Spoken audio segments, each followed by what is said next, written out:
जय श्री राम। सभी श्रोताओं को, दर्शकों को मेरी तरफ से राम राम, सीताराम। सबका इस राम कथा के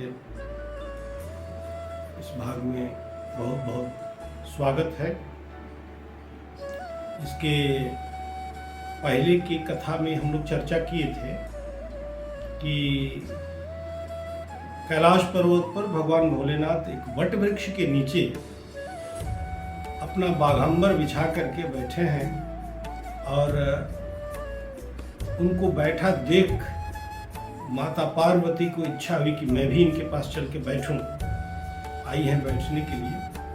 भगवान भोलेनाथ उनको स्थान दिए हैं वामांग में। जैसे ही माता वहां बैठी हैं, उनको अपने पूर्व जन्म की सारी कथा याद आ गई और उस पूर्व जन्म की कथा में उनको ये भी याद आया कि राम कथा मैंने ठीक से सुना नहीं, या यूं कहे कि राम कथा पर हमको पूरी तरह से विश्वास नहीं हो पाया था, जिसकी वजह से क्या क्या यातनाएं हमको सहनी पड़ी, क्या क्या कष्ट उठाने पड़े, वो सब उनको याद आ गया। और ये उनके समझ में आ गई बात कि राम कथा पर विश्वास नहीं करने की वजह से, भगवान पर विश्वास नहीं करने की वजह से और राम कथा नहीं सुनने की वजह से इतने सारे कष्ट हुए। अतः अब ये चाहती हैं कि मैं राम कथा सुनूं। ये उनके अंदर चल रही है बात और वो भगवान भोलेनाथ की तरफ ऐसे देख रही हैं एक आशा और आग्रह भरी निगाहों से। तो भोलेनाथ पूछ रहे हैं कि पार्वती, कुछ मन में जिज्ञासा है क्या, कुछ पूछना चाह रही हैं क्या? तो पार्वती जी कह रही हैं कि जो मुंह पर प्रसन्न सुख राशि, जानिए सत्य मोहि निज दासी। तो प्रभु हरहु मोर अज्ञाना, आ कहि रघुनाथ कथा विधि नाना। कहे, हे स्वामी, अगर वास्तव में आप मुझ पर प्रसन्न हैं तो अपनी दासी ही समझ करके सही राम कथा को कह करके मेरे सारे अज्ञान को हर लीजिए, मेरे सारे अज्ञान का हरण कर लीजिए, मेरी अज्ञानता दूर कर। पूछिए क्या पूछना चाहती है। बाबा कह रहे हैं क्या पूछना चाहती है। मां कह रही हैं कि जितने भी परमार्थवादी मुनि लोग होते हैं, वेद शास्त्र पुराण, ये सब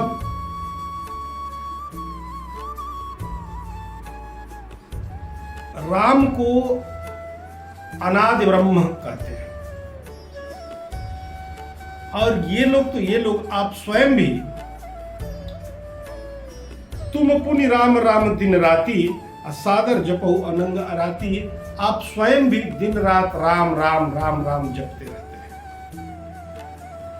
अब यह सब देख करके हमको एक फिर से वही पूर्व जन्म की बात याद आती है कि राम सु अवध नृपति सुत सोई। ये वेद शास्त्र और परमार्थवादी मुनि लोग और स्वयं आप भी जिस राम को जपते रहते हैं, उनके गुणों की बखान करते रहते हैं, क्या यह राम वही राम है जो अयोध्या नरेश राजा दशरथ के पुत्र हैं, या कोई अजन्मा, निर्गुण और जो आंखों से परे है, दृष्टिगत नहीं हो सकता है, ऐसा कोई दूसरा परम शक्ति है, कोई राम है, कोई और राम है? और अगर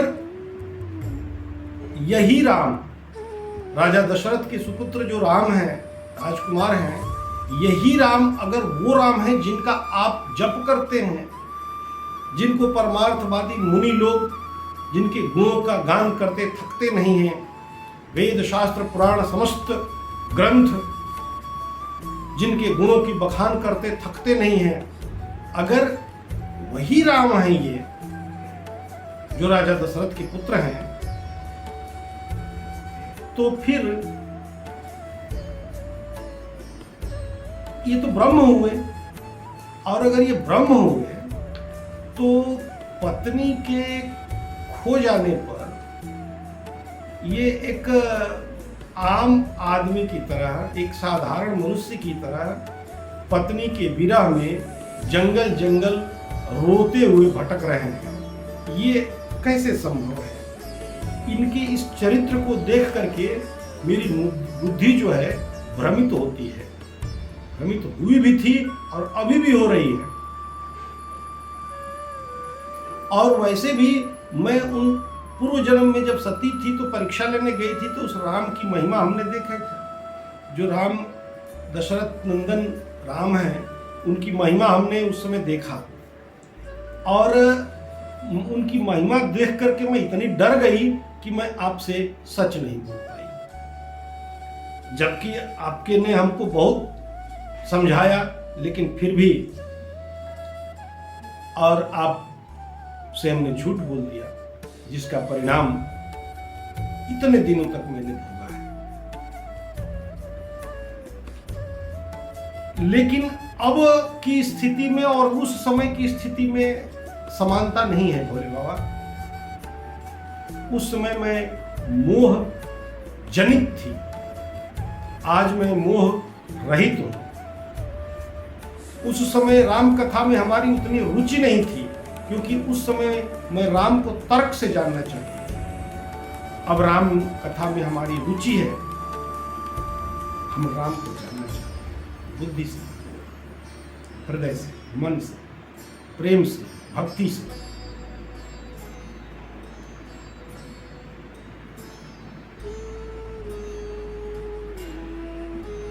तो भोले बाबा कहते हैं कि अच्छा, तो राम कथा में आप क्या सुनना चाहते हैं? राम कथा में तो अनेकों प्रसंग हैं। अक्सर जो श्रोता होता है, जो सुनने की इच्छा से आता है और कथा पूछ करके अगर सुनना चाहता है, तो वह प्रसंग पूछता है कि हमको यह प्रसंग सुनाइए। अब आप बताइए पार्वती, आपको राम कथा का कौन सा प्रसंग सुनना है? कौन सा प्रसंग आप सुनना चाहते हैं? तो पार्वती जी ने कुछ प्रश्न किए हैं।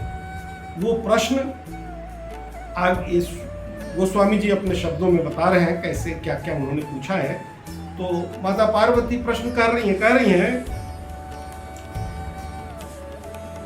प्रथम सुकारण कहो विचारी, निर्गुण ब्रह्म सगुण बपुधारी।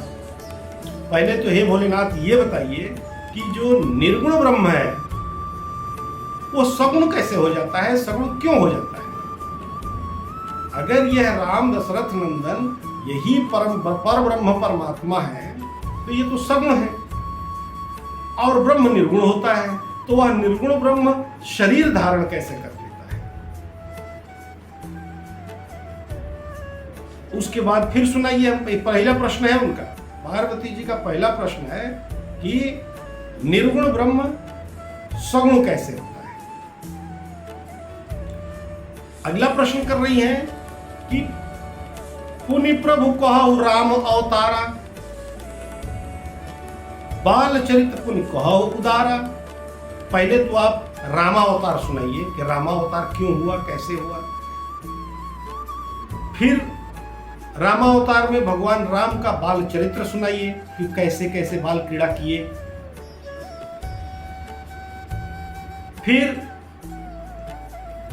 जानकी जी से उनकी शादी का प्रसंग सुनाइए, कैसे उनकी शादी हुई। फिर कैसे किस दोष के कारण उनको अपना राज्य त्याग करके वनवास लेना पड़ा।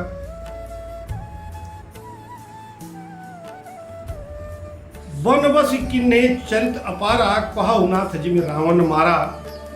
फिर विभिन्न प्रकार के उन्होंने जंगल में चरित्र किए और रावण को उन्होंने मारा, वह कथा कहिए। फिर राज बैठ किन्ने बहु लीला, राजगद्दी पर बैठ करके राम राज्य की स्थापना करके कौन कौन सी उन्होंने लीलाएं की वो बताइए। बहुरी कहो कर नायतन किन्न जो अचरज राम, अप्रजा सहित रघुवंश मिन किम गवने निज धाम। उसके बाद भी कौन कौन सी इन्होंने आश्चर्यचकित कर देने वाली क्रियाएं की, कौन कौन सा इन्होंने अचरज वाले कार्य किए वो बताइए। और पुनः ये बताइए कि सबसे आश्चर्यजनक कृति जो इनकी रही है, जो इनका खेल रहा है, जो इनकी कथा कहती है कि अपने परम धाम को जाते समय समस्त नगरवासियों को अपने साथ ही लेकर के कैसे चले गए, वो कथा कही। इनके साथ साथ और राम रहस्य अनेका कहु नाथ अति विमल विवेक, और भी राम के तमाम रहस्य हैं, शायद हमको पता नहीं है,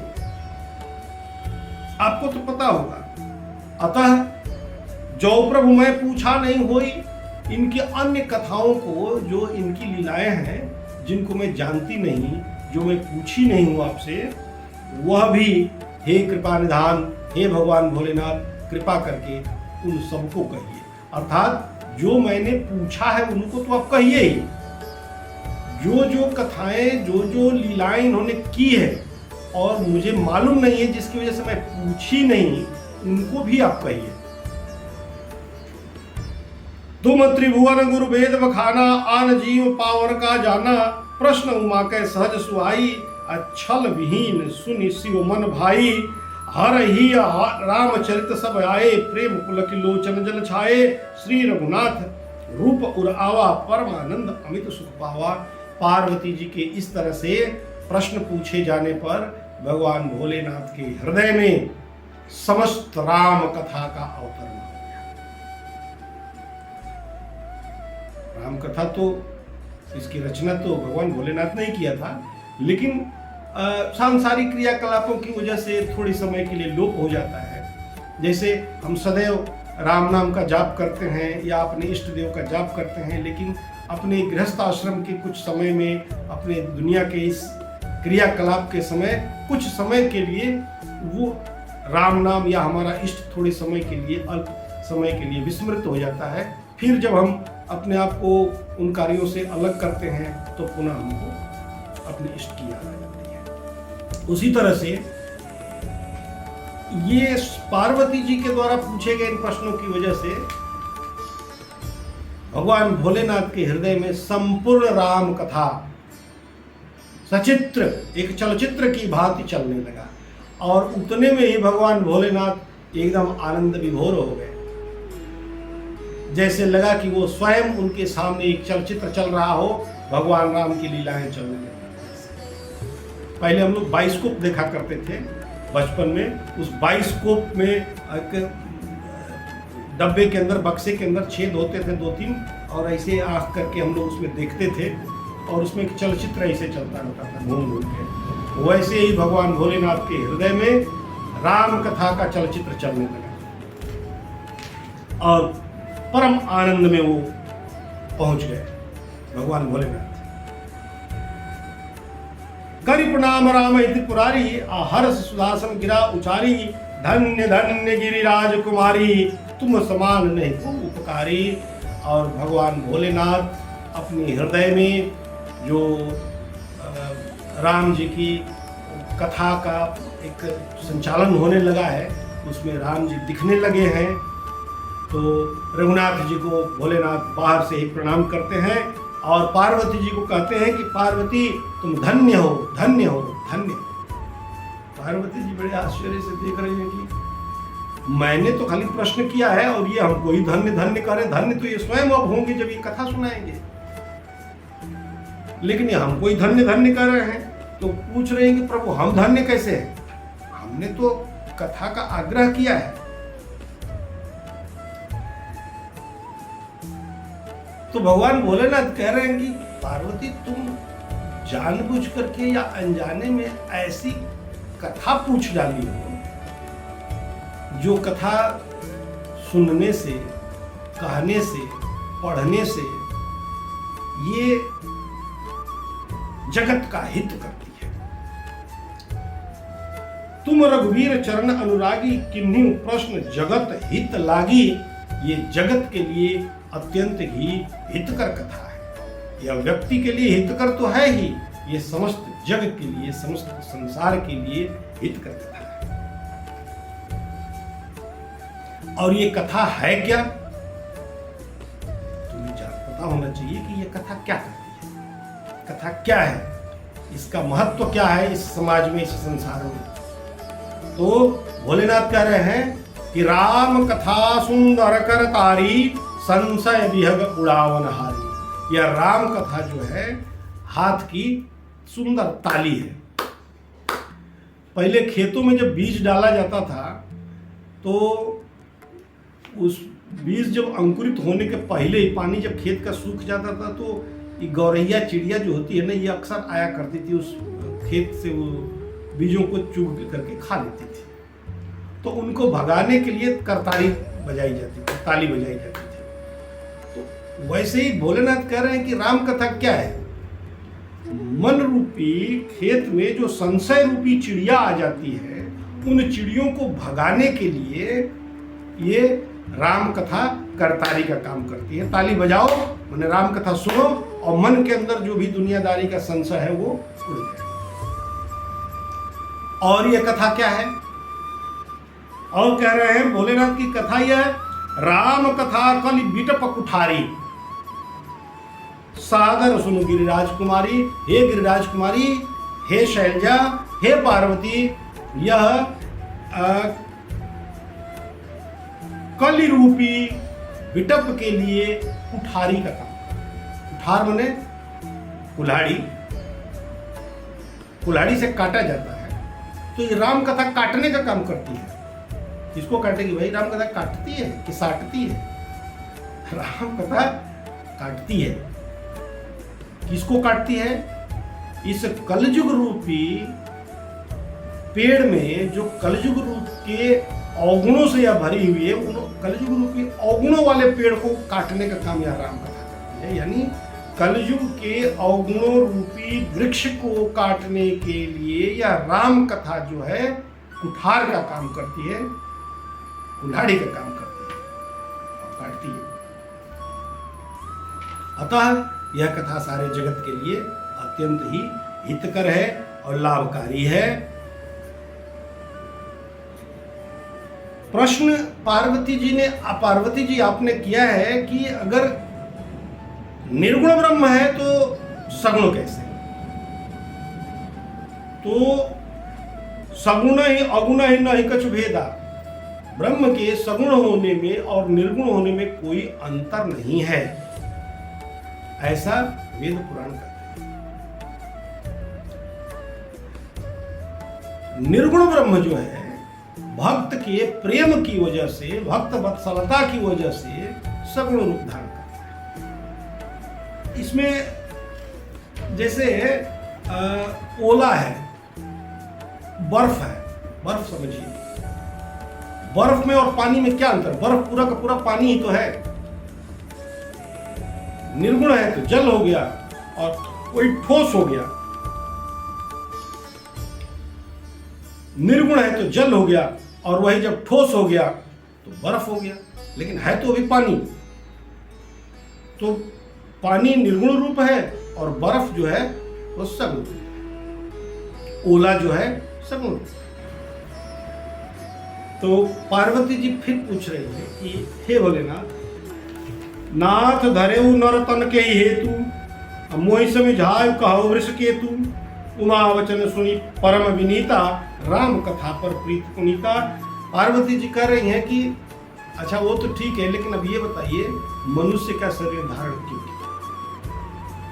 नाथ धरेउ नर तन के हेतु, हे स्वामी नरतन यानी मनुष्य का शरीर क्यों धारण किया, वो बताइए आप। शिव जी पहली लाइन कह रहे हैं, राम अतर्क्य बुद्धिमन वाणी, मत हमार अस सुनहि सयानी। हे सयानी, हे पार्वती, हे बुद्धिजीवी पार्वती, सबसे पहले तो ये आप समझिए मेरे हिसाब से राम जो है वो मन, बुद्धि और वाणी से तर्क करके नहीं जाना जा सकता, बिल्कुल अतर्क है तीनों तरह से, मन से भी, बुद्धि से भी और वाणी से भी। और जहाँ तक इनके मनुष्य रूप में आने की बात है तो ये और भी तमाम तरह के रूपों में आते रहते हैं, बस कब आते हैं, क्यों आते हैं, वो मुख्य है। जब जब हो धर्म के हानि, बाढ़ई अधम असुर अभिमानी, करहि अनीति जाय नहीं बरनी, सीधा विप्र धेनु सुर धरनी, तब तब प्रभु धरि विविध शरीरा, हर कृपा निध सज्जन पीरा। जब अधर्म का लोप होने लगता है, जब पापी लोग ब्राह्मणों को, गायों को, देवताओं को और इस समस्त चराचर पृथ्वी को कष्ट पहुंचाने लगते हैं। पृथ्वी को कष्ट पहुंचाने का मतलब, पृथ्वी हमारी माँ है और जितनी चीजें हैं इस धरती के ऊपर, जितने भी जीव हैं सब इस धरती के पुत्र हैं। तो किसी भी जीव को अगर आप मारते हैं, अगर आप एक जानवर को भी मारते हैं, तो उस जानवर की भी माँ, अल्टीमेट माँ जो है पृथ्वी है। तो माँ के सामने अगर उसके पुत्र की हत्या की जाए तो क्या माँ को कष्ट नहीं होगा? बिना मतलब के आप पानी खर्च कर रहे हैं, पानी बहा रहे हैं, तो वो तो पृथ्वी का दोहन करके आप उसको, उसकी सामग्री जो उसकी संतानों के सुख के लिए है उसको आप नष्ट कर रहे हैं, तो मां को कष्ट नहीं होगा।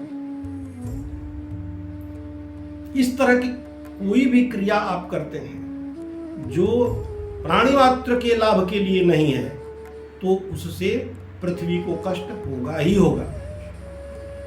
और इसी को कहेंगे कि आप पृथ्वी के ऊपर, धरणी के ऊपर आप पापाचार कर रहे हैं। और जब ऐसा होता है तब विभिन्न प्रकार के रूप में भगवान अवतरित होते हैं। कभी मनुष्य रूप में आते हैं, कभी वराह रूप में आते हैं, कभी कश्यप रूप में आते हैं, कभी मत्स्य रूप में आते हैं। इस जगत के कल्याण के लिए जिस जिस रूप की आवश्यकता पड़ती है, भगवान उस रूप को धारण करके आते हैं, विधर्मियों का नाश करते हैं, अधर्म को नष्ट करते हैं और पुनः धर्म की स्थापना। वैसे तो राम जन्म के हेतु अनेका, भगवान राम के जन्म लेने के लिए कारण तो अनेक हैं और सब के सब परम विचित्र एक ते एका, और सब एक से एक विचित्र हैं। जन्म एक दुई कहो बखानी, सावधान सुन सुमति भवानी। अर्थात अनेकों आश्चर्यचकित कर देने वाले कारण हैं भगवान राम के जन्म लेने के, लेकिन उसमें से दो चार मैं आपको कह के सुना रहा हूं, ध्यान से सुनिएगा। कारण एक नहीं, कई हैं इसमें। तो अब अनेकों कारणों में से एक तो कारण इन्होंने बता रहे हैं भोलेनाथ की, एक बार वैकुंठ धाम के दो दरवान हैं, जय और विजय, वो सनकादि ऋषियों के श्राप के कारण असुर बन गए। एक हिरण्यकश्यप बना और एक हिरण्याक्ष बना। अब इन दोनों को मारने के लिए भगवान को धरती पर आना पड़ा। एक को मारने के लिए वराह अवतार उनको लेना पड़ा और एक को मारने के लिए नरसिंह अवतार लेना पड़ा। अब ये कथाएं अलग हैं, ये भागवत की कथाएं हैं, इन पर भी हम एक अलग से कोई वीडियो बनाएंगे कि वराह अवतार क्या है और नरसिंह अवतार क्या है। फिलहाल हम राम कथा की इस मुख्य धारा से हट न जाए, इसलिए हम उन कथाओं में भी जाना नहीं चाहते हैं। वैसे वो कथा भी आएगी आगे, कहीं ना कहीं एक वीडियो बनेगा, हम बताएंगे। वही आगे चल करके भय निशाचर जायते महावीर बलवान, कुंभकर्ण रावण सुबट सुर विजयी भगवान। यही दोनों मरने के बाद रावण और कुंभकर्ण बने। अब मुकुट न भय हते भगवाना, भगवान के मारने की वजह से भी हिरण्यकश्यप और हिरण्याक्ष के रूप में जब भगवान ने इनको मारा तब भी ये मुक्त नहीं हुए, क्योंकि इनको श्राप था 3 बार आपको भगवान मारेंगे तब जाकर के आप लोग मुक्त हो। एक कल्प सुर देख दुखारे, समर जलंधर सन सब हारे, सब मुकिन संग्राम अपारा धनुज महाबल। एक कल्प में एक जलंधर बना और जलंधर को भगवान शंकर से काफी युद्ध करना पड़ा, बहुत समय तक युद्ध किए, लेकिन वो जलंधर इनसे हारता नहीं था, क्योंकि उसकी पत्नी जो थी वो एक बहुत ही सती स्त्री थी। और जब ये जलंधर बाहर रहता था, युद्ध क्षेत्र में रहता था, तो जलंधर की पत्नी तपस्या में लग जाती थी और इतना तपबल एकत्रित कर लिया था कि उसके पति को कोई मार नहीं सकता था, और उसकी तपस्या ही जलंधर का कवच बन गया था, कोई नहीं मार सकता था उसे। तो भगवान ने उसके तपस्या को भंग किया, अपना रूप बदल करके भगवान विष्णु गए और उसकी तपस्या भंग किए। जैसे तपस्या भंग हुई वैसे ही उधर जलंधर की मौत हो गई, हत्या कर दी गई, युद्ध में मार दिया गया।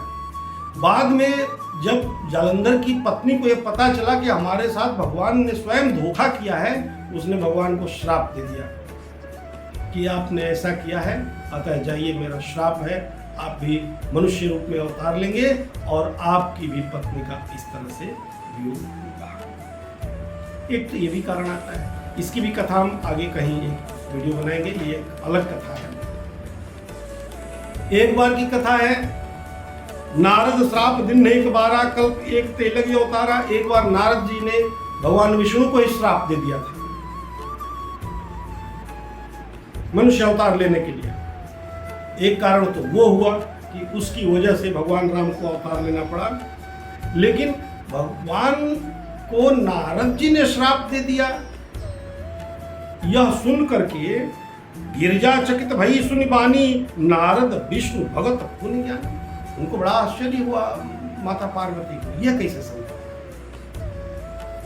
और ये नारद जी तो स्वयं भगवान विष्णु के परम भक्त हैं और उस पर से परम ज्ञानी हैं, और एक इतने परम भक्त और इतने बड़े ज्ञानी के द्वारा अपने ही इष्ट को श्राप दिया जा सकता है, यह संभव नहीं। उनको इस बात पर विश्वास नहीं हुआ, वो कह रहे कि नहीं, यह कैसे हो सकता है। भोलेनाथ कह रहे हैं कि भाई यह घटना घटी है, तभी मैं कह रहा हूं, घटना तो घटी है। तब पार्वती जी पूछ रहे हैं कि कारण कौन श्राप मुनि दीना, अक्का अपराध रमापति की है। हे भोलेनाथ, अगर ये घटना घटी है तो हमको आप ये बताइए कि भगवान विष्णु ने कौन सी गलती कर दी, जिस गलती की वजह से उनका परम भक्त परम ज्ञानी नारद जी को उन्हें श्राप देना पड़ा। भोलेनाथ कहे कि ठीक है, पहले हम यही कथा सुनेंगे और इस कथा को हम अगले एपिसोड में सुनेंगे, इस अगले भाग में सुनेंगे। अगले भाग में हम देखते हैं नारद मोह के रूप में इस कथा को जाना जाता है। अगली कथा हमारी नारद मोह की होगी। तब तक इस कथा को हम यहीं विराम देते हैं, फिर मिलते हैं अगले भाग में नारद मोह सुनने के लिए। तब तक के लिए सबको जय श्री राम। सर्वे भवन्तु सुखिनः, सर्वे सन्तु निरामया, सर्वे भद्राणि पश्यन्ति मा कश्चित् दुःखभाग् भवेत्। जय श्री राम, जय श्री राम, जय श्री राम। जय श्री राम।